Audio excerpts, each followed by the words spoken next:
The LinkedIn Podcast Network is sponsored by TIAA. TIAA makes you a retirement promise, a promise of a guaranteed retirement paycheck for life. Learn more at TIAA.org/promises pay off.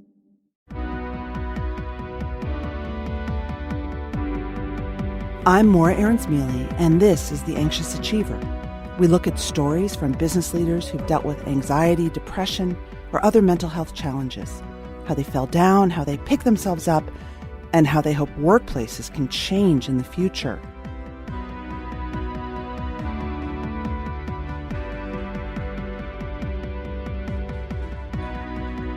I'm just old enough to marvel how accomplished so many young people today are. The forethought, the effort, the drive. They do everything you're supposed to do to accomplish your goals in life. Millennials now are the most educated cohort in American history. And for many young people, it's the season to start thinking about their future. But that future looks very different for those just graduating from college or just setting out on a new job, buying a house, starting a family, than it did just a few months ago. We reached out to listeners to get a sense of what they're feeling right now as the uncertainty swells and how they think about how this year might impact them for years ahead in their careers, their financial stability, ability to get married, buy a house, start that family, and in their dreams. First, I spoke to Daria Ford, a young woman just graduating from Barnard College in New York with a computer science degree. Daria grew up without a lot of money in New York City, got a scholarship to Miss Porter's for high school, completed the Girls Who Code program on the path to a career in STEM. In short, she did everything right. But she doesn't know what the future holds.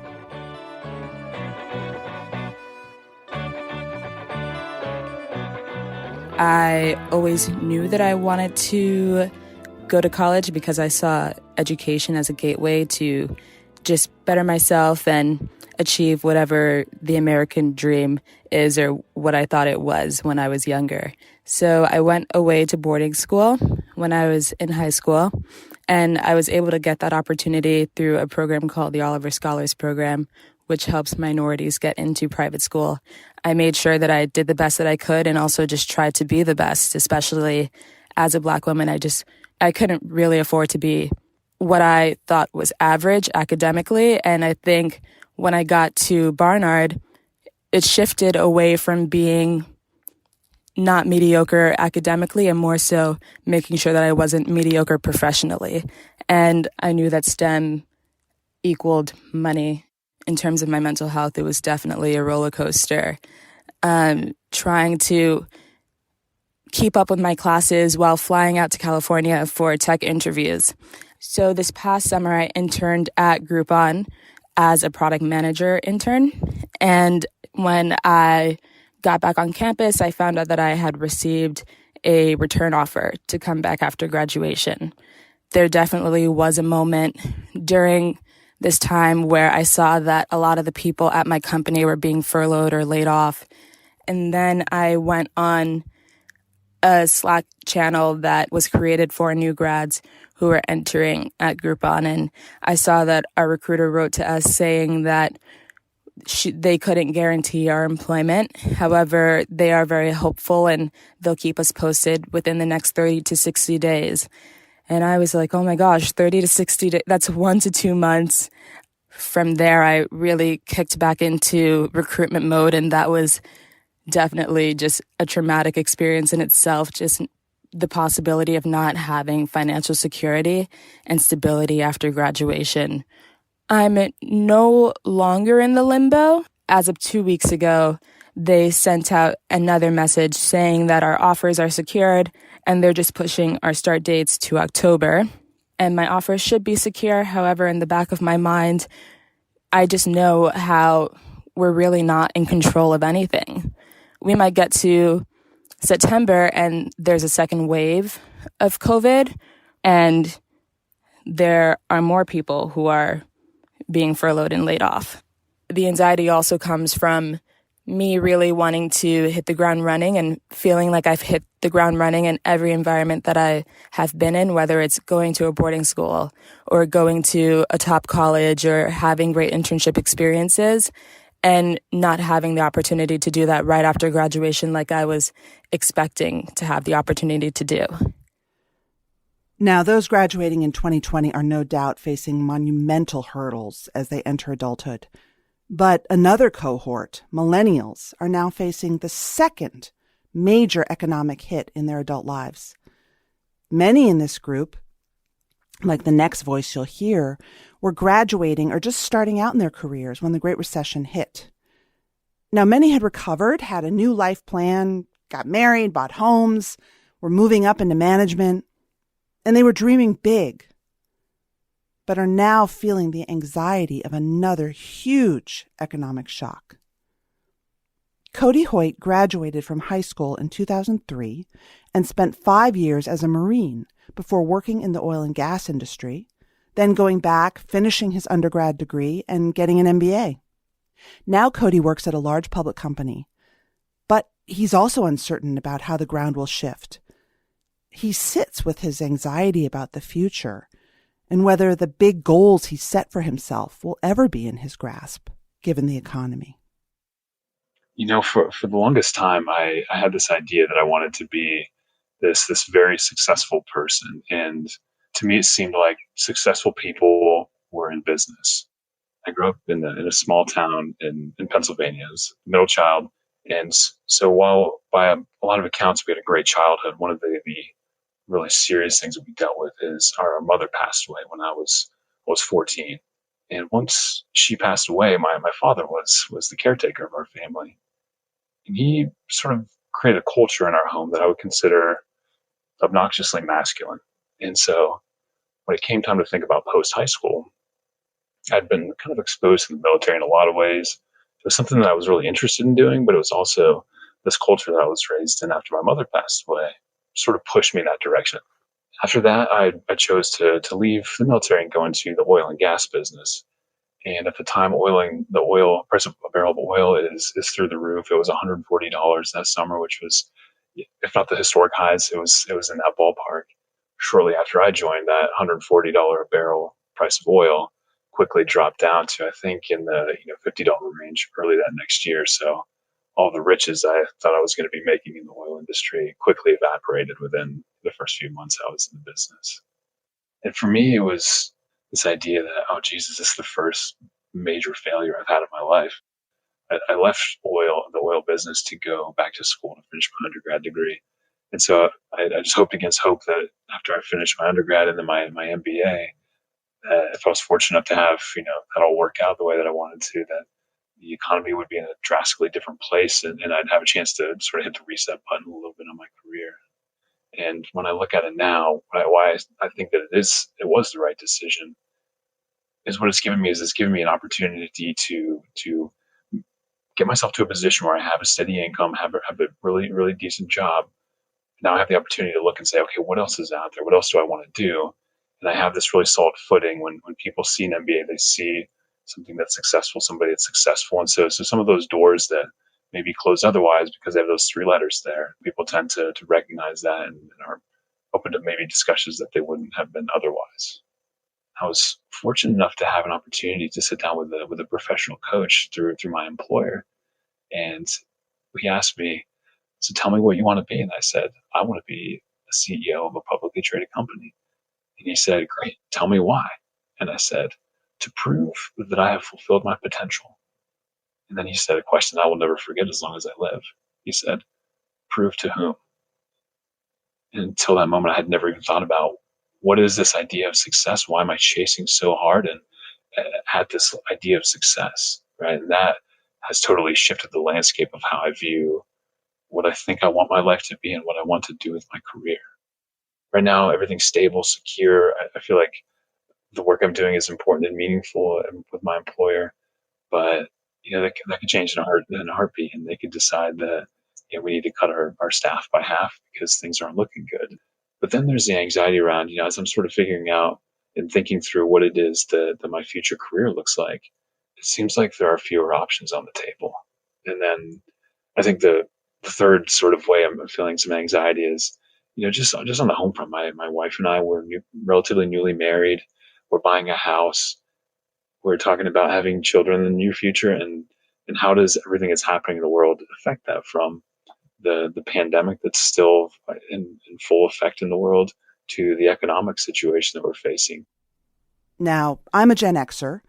My generation is known for apathy and trying to figure out our path in life between two huge generations, baby boomers who are older than us and millennials who are younger. U.S. GDP when Gen Xers were in their 20s and 30s grew at twice the level it did for millennials at the same age. Privileged people in Gen X caught the last wave of the days when most white-collar jobs offered health insurance and retirement funds. I also believe, because there was no social media, no university pitch competitions, no obsession with entrepreneurship or creating the next big startup, no LinkedIn or TED Talks, we had less pressure to be awesome when we were starting out. The combination of less economic pressure and less social pressure meant we had more room to find our ways into our careers. That's just not true anymore. And the stories we've just heard are, of course, two individuals at different stages of life in different parts of the country. Many more people their age are suffering as well, many having lost jobs or failed to get one out of college. So we also wanted to explore the collective impact of an event like this on a generation. We turn now to Annie Lowrey, staff writer at The Atlantic.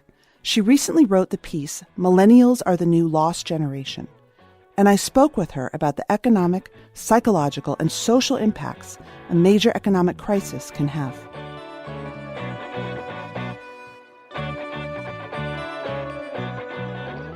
Annie, I'd love it if you just give a rundown for listeners.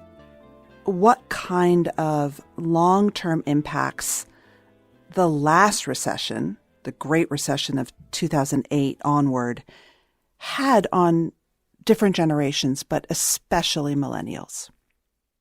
Yeah, so recessions as a general point don't hit all cohorts in the same way. They're bad for everybody, but there are some ways in which they are particularly bad for young people. And we saw that borne out with millennials and the Great Recession. And we are likely seeing it being borne out with Gen Zers and the pandemic recession that we're in right now. Millennials graduated into the worst labor market since the 1930s. And so they took large initial job losses. So their unemployment rates were very high, even compared to the overall unemployment rate, which peaked at about 10%. But for millennials was, depending on where you were and your education level, was in some cases more like 30%. Oh my gosh. Yeah, bad. So large initial job losses, earnings losses, and then those scars took a long time to fade. Actually, millennials are still carrying them. Economic research indicates that graduating into a recession leads to these kind of big earning losses at the beginning, and even 2 decades later, you still have earnings losses. And so the economic term for this is hysteresis. And it's sometimes described as labor market scarring. So basically graduating into a recession leaves a scar. It takes a very long time to fade. And in some cases doesn't really fade for your whole lifetime. It's sort of a permanent effect. And so then there's kind of all these sort of second order knock-on effects that happened because of just, the bad timing that the millennials ended up with. So one is that they were really unable to buy homes or bought homes a lot later than Gen Zers or baby boomers did. So even right now, millennials, their rate of home ownership is like 8 percentage points lower than compared to prior generations. So that's a huge loss. They struggled to accumulate wealth, in part because they took on so much student loan debt, more than $500 million for just so the millennials themselves. And in part because they had these kind of sluggish earnings trajectories, they were slower to move out into single family homes. They had fewer kids. They started fewer businesses because they didn't have the financial capacity to. So millennials got dealt a pretty crummy hand, and we're really worried. I'm really worried that that's kind of happening to Gen Z too. What do you think? Just sort of extrapolating will be the effect of having back-to-back generations. So you've got the millennials who now have hit a double whammy, and then Gen Z who are graduating into a huge economic mess. What will be the effect of having back-to-back generations that have just been clobbered? It's not good. And you've seen, so I know you guys have talked about, and we as a society have talked a lot about income inequality and wealth inequality becoming unbelievably predominant features of American economic life. And the truth is that wealth inequality and income inequality manifests itself in terms of a kind of age inequality also. So baby boomers experienced really different financial conditions than younger people did. They had a really big leg up. They were in their peak earning years during times when, even with recessions, sort of the tide was lifting all boats. And younger folks, they haven't benefited in that same way. And I think that is going to have a lot of effects just in terms of our understanding of who the American economy works for and who it doesn't. One sort of interesting strand to draw out of this is that having a recession happen to fall during your formative years, which happened for both millennials and Gen Zers, it tends to decrease your confidence in public institutions like Congress, but it actually tends to increase your social solidarity. So your support for redistributive government programs like Social Security, like food stamps. And so I think that that's actually a really important part of the kind of leftward drift that we've seen among young people, that they're like, man, we need a social solution, a societal solution to these problems because the economy isn't working for us. And we're making up this giant precariat despite having really done everything right, done everything that we were told to do. I mean, that's the thing, right? I mean, it's interesting because, of course, the stereotype is that millennials and then Gen Z are so entitled. They feel all their feelings and everyone just constantly hovers all over them. But my sense as a Gen Xer is that certainly the two younger people we'll hear from today on the show, Cody and Daria, they could not have done more to make themselves seem perfect on paper. The drive, the checking the boxes of ambition that I see among millennials and Gen Z who are professionally driven blows me away as a sort of, lackadaisical Gen Xer who just drifted and found her way into success because it was easy. That's got to create like a very emotional disconnect for these people who have done everything right and yet are totally screwed by the system and, the American dream of raising up a rung in the ladder. Absolutely. I find it frankly offensive when you see these arguments about how this is, millennials' entitled attitude and their avocado toast and they expect too much in the workplace, yada, yada, yada. Individual level explanations, right? Like explanations for what has happened to this cohort that rest on some sort of intrinsic emotional factors within the cohort are just ridiculous. Right. Millennials didn't get anything handed to them and they did everything kind of right? They were told, the path to the middle class to security is through education. And so they're the most educated cohort in American history. And what do they get for that? They get a lot of student loans and they get suppressed wages and the inability to accumulate wealth. right? Like this is a cohort that wasn't taking drugs, like the Gen Xers. I did. Like, yeah, this was a cohort that delayed having children. There's really compelling economic research that shows that in order to make up for initial earnings losses, you have to switch jobs, because it's actually, big raises don't tend to come from staying in the same job and advancing. They come from moving between companies. And that's another thing that always bothers me in the kind of millennial, right? Like, oh, they're just job hopping. And it's like, well, maybe they're doing that because they need to make more money. So that's another part of it that, and I suppose that, there's this kind of similar, now, okay, boomer attitude about, how the boomers ruined everything, which I think is in some ways also overplayed. But yeah, this is not a problem that has to do with choices millennials made. It has to do with the structures that they're operating in. What about innovation? I think about that too. I wonder if the cost of not trusting institutions and financial systems and having so little stability stifles, that's a negative word, changes your attitude towards wanting to go out and innovate and take risks and start businesses in favor of seeking safety. I mean, do we know anything about that? We know that the people who get to become entrepreneurs often are people from high income backgrounds because they have that kind of parental safety net. Maybe they have, less student debt. Maybe they just know that the worst thing that can happen is that they have to move home. And so, and maybe also, right, like they get loans from their parents and their parents' friends to start their business, or, like the credit card that somebody will co-sign with them. Friends and family.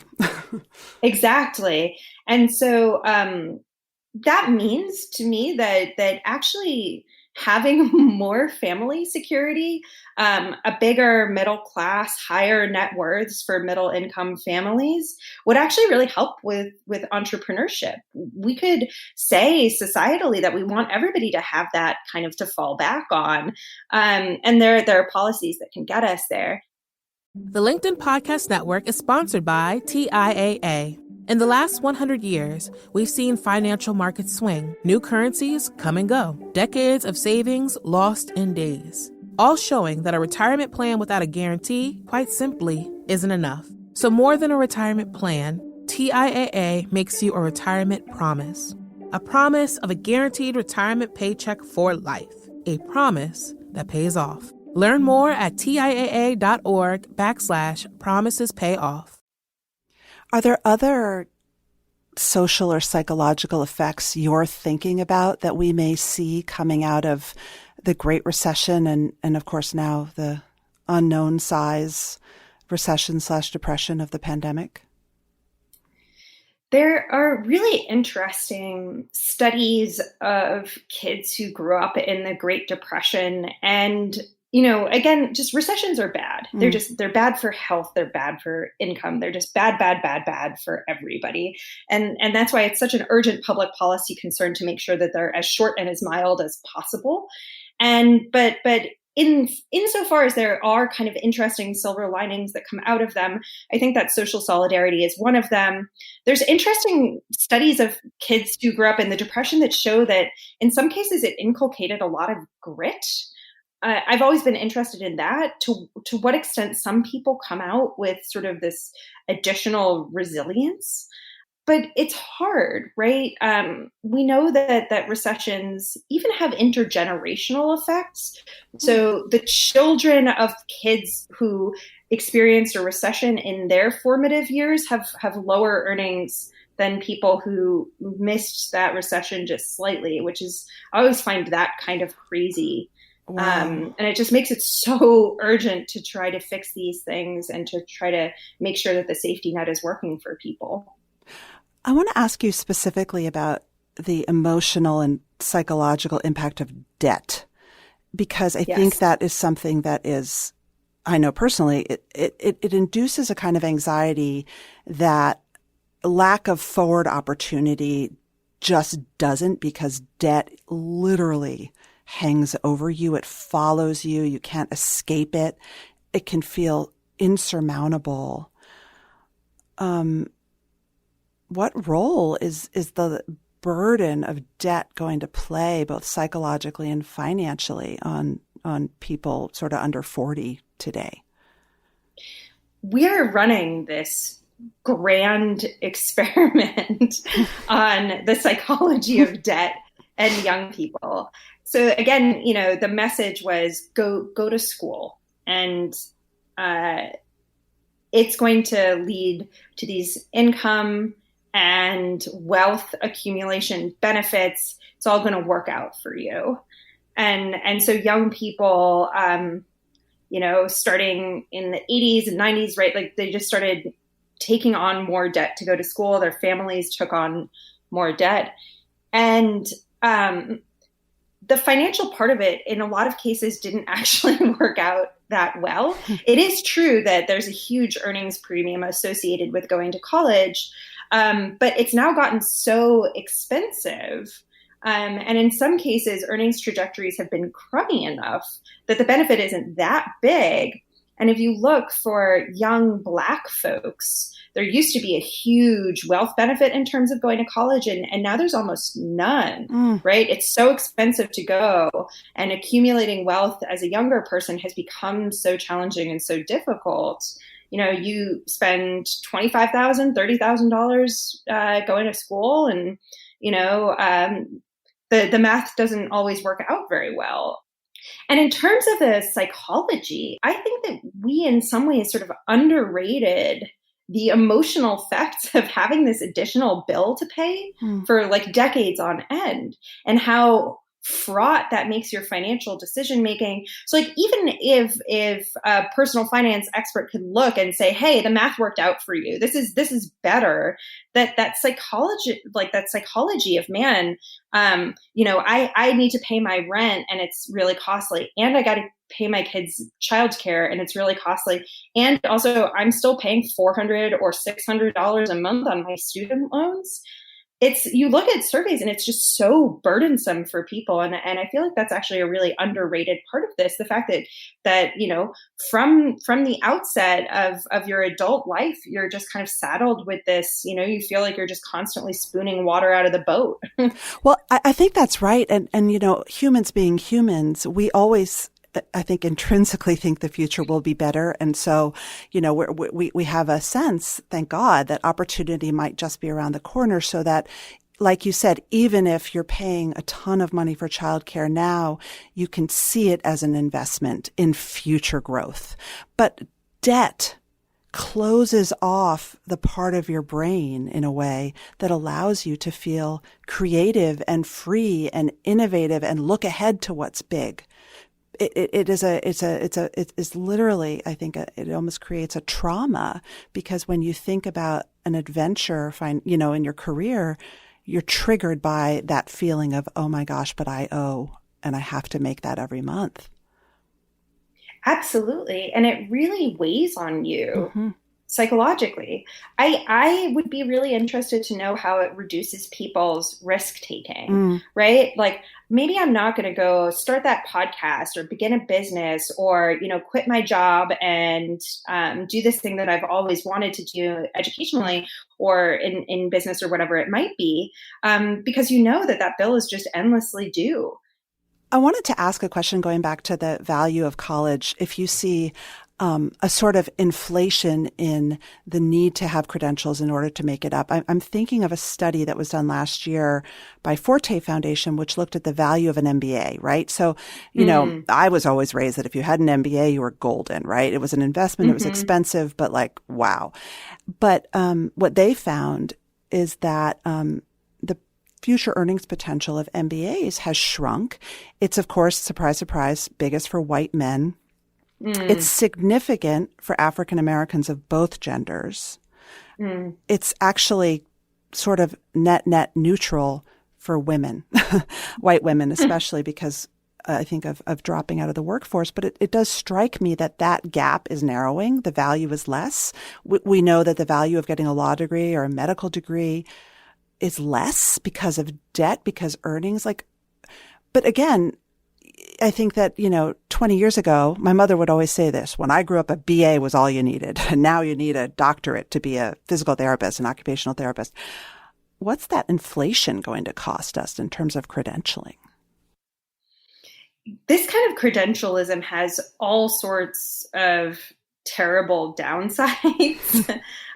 First of all, I think, still getting an advanced degree, at least on paper, for most people, right? So an average really, really helps. And we have seen like stratification in terms of income on the basis of education, because we've seen the erosion, the loss of these kinds of jobs. There are just fewer of them, particularly in like manufacturing, that kind of thing, where you don't need a college degree, but it's a stable middle class job.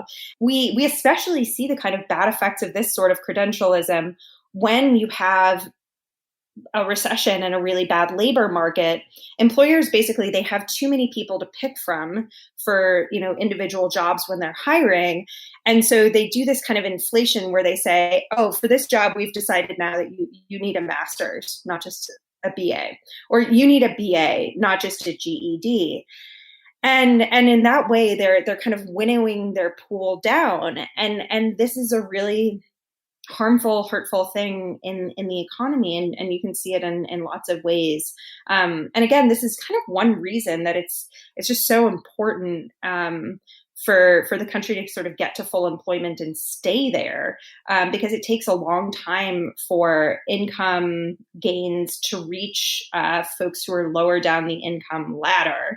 This was something we saw after the last recession, and it's going to be really important going forward. I want to talk about the media for a second. You're a member of the media. What do you think the media is doing right about covering the generational financial crises now? And what could they do in order to help craft a public narrative that is helpful both for job seekers and employers? Like, what is the role of media in all this? It's such a great question.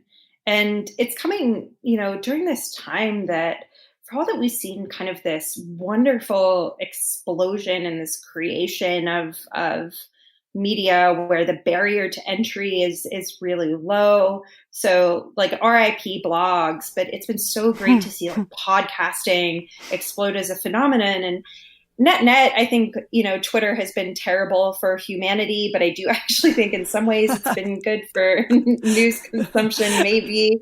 And,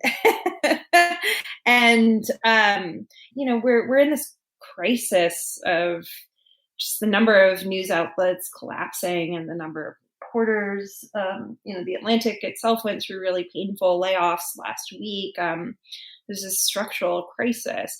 That said, I'm totally with you that narrativization is such a dangerous thing. So if we were talking like 10 years ago, this narrative that the millennials were like lazy basement dwellers was becoming really predominant. Or really obsessed hurtful. with starting apps that had little societal value, and yet, right, that was another narrative. Yeah. Another narrative that slightly drives me crazy and where I do think that the media constantly gets it wrong is that there's this kind of, how do you put it? There's this real fetishization of garage tech startups when really most entrepreneurship and small business creation in the United States, it's not like primarily tech and apps and stuff, Nope. right? It's people setting up small law offices or starting nail salons. It's much less sexy and exciting, but it's still really important. And I think we kind of constantly flub that one. And I think that you're right that there's just this like total fetishization of especially Silicon Valley, and everything's getting disrupted and everything's changing. And this inability to see tech for like what it was, which was just another industry acting in its own self-interest and like selling this narrative about itself. Dominated by white men who kept money among white men. Yeah, totally. And that they're all like monopolists, right? Who now like do a lot of like lobbying in Washington. And I always felt like if you just treated, like if you replaced tech with oil and gas, would you get the same like gasping media coverage about all these geniuses who are disrupting and changing the whole world. And so, yeah, I'm with you that like that kind of clear-headedness. And I get that, you know, there's all this like social psychology about people want new things and they want heroes, and, you know, media is like creating these. Anyway, I wish I were clear-eyed enough to know what we were just totally messing the story up on now. I try, but I'm not sure. I think most journalists are just trying to keep their jobs. You know, my husband totally. always cites the statistic that, you know, the steel industry has actually kept many more jobs. Journalists have lost about 5 times more jobs as the steel industry over the past 20 years, but we never talk about that. You know, it's funny though.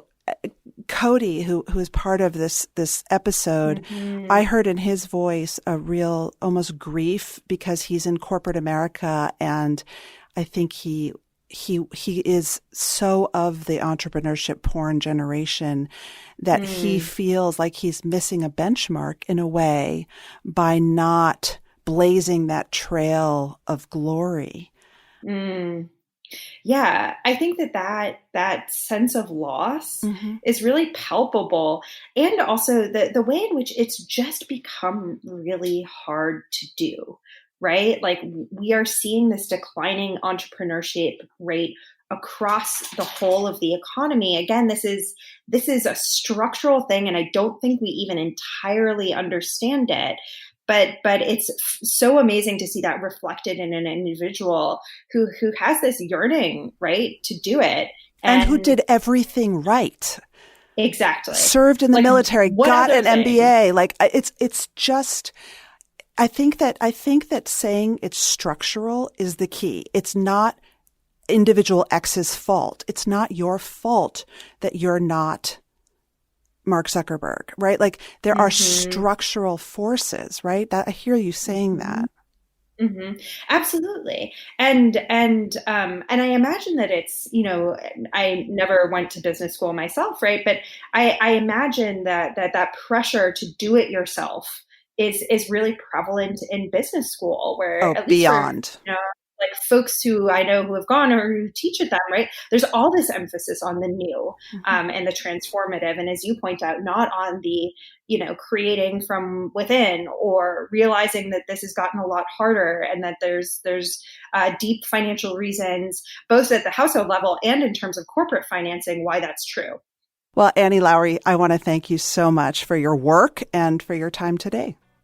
Thank you so much for having me. And before we go, I wanted to leave you all with a few last thoughts from the voices you heard at the top of the show, Cody and Daria. Because even with this anxiety and the unknown future, these generations still have a lot of hope. In the middle or end of March, I would tell you that I feel completely insecure. And that's because one of the things that I didn't have under my belt was a college degree. But I think now that I graduated on Monday, I feel secure. In terms of what I'm doing before I start at Groupon in October, I'm going to be an instructor at Girls Who Code for their summer immersion program, and that's definitely something that I'm looking forward to. For me to be anxious about something and say, I don't know what I want to do with the next 10, 15 years of my career, or I don't know what my career might look like or what my goals are. I don't want people to see that, because that starts to peel away some of that, you know, the idea of, oh, this person is successful, or this person's really has a really, you know, is a strong leader or whatever. And so as I get a little bit older and hopefully a little bit wiser as time goes, I've learned that being vulnerable is okay. It's taking a lot of pressure off my shoulders, just realizing that we all kind of deal with the same sorts of anxieties in the world. That's it for this week's show. If you like The Anxious Achiever, please be sure to subscribe and submit a review in Apple Podcasts or wherever you get your podcasts. And if you have an idea for the show or you want to tell us your story, you can drop us a note at anxiousachiever@gmail.com, send me a tweet at Morra AM, or drop me a message on LinkedIn. Special thanks to the team at Harvard Business Review, and this week to Amanda Kersey. Thanks to my amazing producer, Mary Dew, Ann Saney, Colin Howarth, Adam Buckholtz, and the team at HBR. And our music, if you like it, is from Signal Sounds NYC. From the HBR Presents Network, I'm Morra Aarons-Mele, and this is The Anxious Achiever.